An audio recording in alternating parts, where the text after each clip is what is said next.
Yes, iri ni itangazo rireba abanyarwanda bose by'umwihariko urubyiruko rukoresha ibijyanye n'udukingirizo.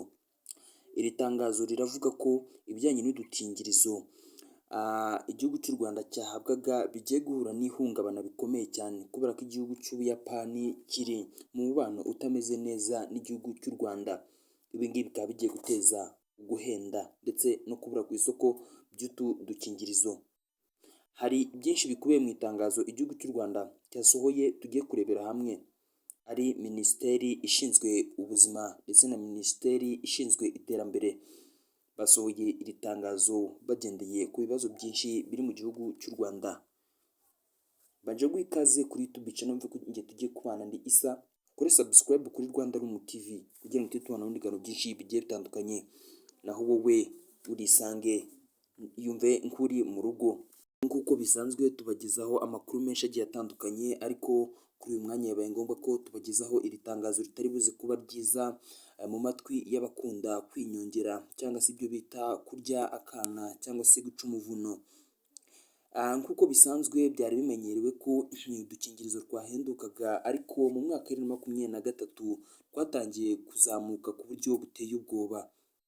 Bitewe n'uko igihugu cy'u Rwanda cyari gitangiye kugenda kigira umubano utameze neza n'igihugu cy'Ubuyapani, cyane ko kino gihugu cy'Ubuyapani aricyo gihugu cya mbere ku isi gikora udukingirizo twinshi kandi kikanafasha ibihugu bitishoboye hirya no hino ku isi.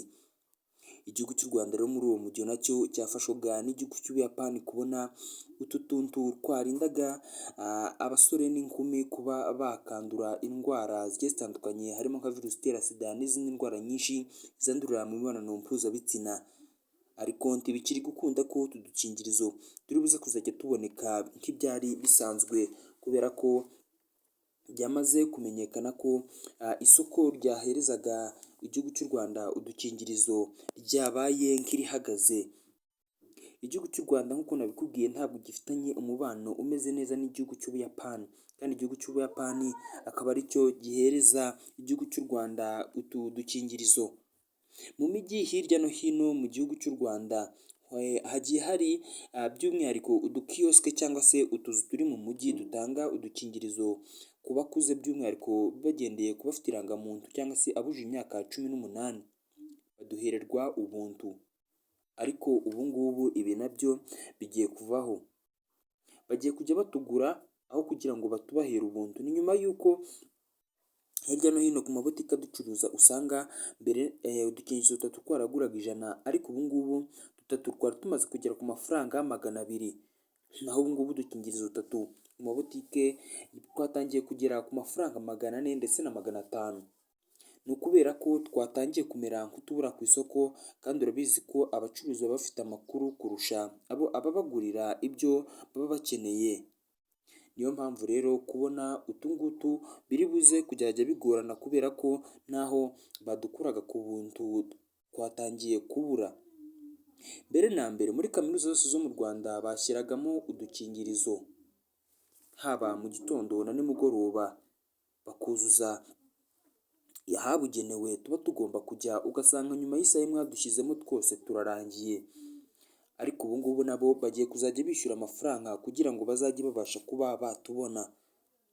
Ni ibintu byinshi byari biri gukorwa mu gihugu cy'u Rwanda, twari tumeze nk'aho duherebwa ubwo buntu, ariko biri kugenda bihindagurika kubera yuko igihugu cy'u Rwanda gifite ibintu byinshi gishaka gukemura, by'umwihariko ibijyanye n'ubukungu. Hari ibintu byinshi bari kugenda bahagarika.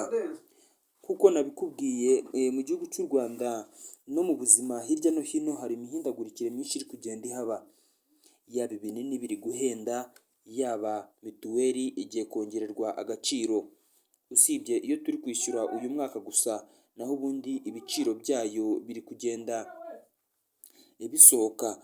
Bishyuraga 3,000 kuri mituweli bagiye kujya bishyura 5,000, kubera ko no mu buvuzi nk'uko nabikubwiye imiti yamaze guhenda. Rero muri uwo mujyo rero ni ibintu byinshi biri guhindagurika mu Rwanda. Tugire ngo ni icyo gusa twari turi kuganiraho, ahubwo no mu buvuzi naho harimo ibintu byinshi biri kugenda bihinduka. Niba wenda urugero waguraga ikinini igiceri cya 50, ubu gutyo ugiye kujya ujya kwivuza kuri mituweli ukishyure ibiceri bya 70 na 80, icyishyurwaga 100 ubwo tayari cyamaze kugera ku ry'itanu, icy'iry'itanu 200, icya 200 250, icya turuwasa 350 kuzamura, yewe icyaguraga 1000 kigiye kujya kigura icy'atanu.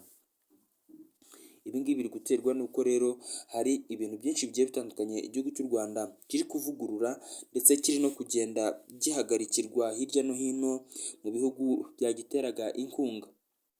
Ni nyuma y'uko UNICEF yahagaritse inkunga zose yaherezaga ibihugu hirya no hino muri Afurika ndetse no ku isi hose, igihugu cy'u Rwanda rero muri uwo mujyo nacyo harimo inkunga nyinshi cyagiye kibura, by'umwihariko nka Leta Zunze Ubumwe za Amerika zaherezaga igihugu cy'u Rwanda inkunga igera kuri miliyoni 152 z'amadolari. Ayo mafaranga yashyize mu manyarwanda muntu wanjye ni amafaranga menshi cyane agera kuri miliyari 200 z'amafaranga y'u Rwanda. Ndetse ibi ngibi bikaba biri kugaragara ko igihugu cy'u Rwanda kidahagaze neza mu bukungu, kuko ibintu byinshi biri kugenda bihindagurika ndetse uko twari dusanzwe tubizi ugasanga ntabwo ariko bikimeze. Rero muri uwo mujyo amakuru twari tubafitiye yari ayo ngayo, aho twari tuje kubabwira uburyo tumwifashisha cyangwa se udukingizo turi kugenda duhenda hirya no hino mu gihugu, kuko nabikubwiye twatangiye dutatu ari 100, ariko ubu dutatu twari tumaze kugera ku biceri bya desi, cyangwa se hakaba naho ugera ugasanga desi bari kuguhereza kamwe, ariko ubu kamwe kamaze kugera ku giceri cya desi, 2 ni 400, 3 500. Kamushimire twabonye muri kino kiganiro nkubwiye ngo ndi Isa, kuri Rwanda Isa TV, ukanda subscribe kuri YouTube channel kugira ngo tubane mu byinshi bigiye bitandukanye. Nongeye twabanye ndi Isa kuri Rwanda Room TV, wowe udahwema kudukurikira umunsi ku munsi mu gihugu cyuzuye umutekano usendera.